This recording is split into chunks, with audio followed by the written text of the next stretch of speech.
Malaysia থেকে ৩৪,০০০ ton diesel Chittagong বন্দরে এসে পৌঁছেছে।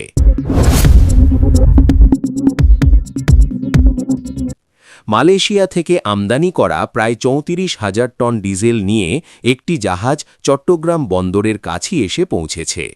শান গ্যাংফা জিয়ান নামের চীনা পতাকাবাহী জাহাজটি শুক্রবার দিবাগত রাতে বঙ্গোপসাগরের কুতুবদিয়া চ্যানেলে নোঙর করে।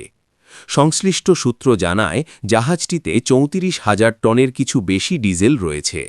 নির্ধারিত সময় অনুযায়ী শনিবার জাহাজটির বন্দরে ফেরার কথা রয়েছে। এর আগে একই দিনে সিঙ্গাপুর থেকে আসা ইয়ান জিং হে নামের আরেকটি জাহাজ প্রায় ২৭,৩০০ টন ডিজেল নিয়ে পদ্মা অয়েলের ডলফিন জেটিতে ভিড়ে। জাহাজটির স্থানীয় এজেন্ট হিসেবে কাজ করছে প্রাইড শিপিং।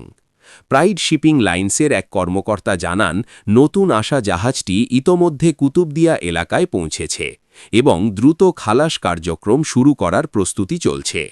জ্বালানি সরবরাহ স্বাভাবিক রাখতে ধারাবাহিকভাবে এ ধরনের আমদানি কার্যক্রম অব্যাহত রয়েছে বলে সংশ্লিষ্টরা জানিয়েছেন।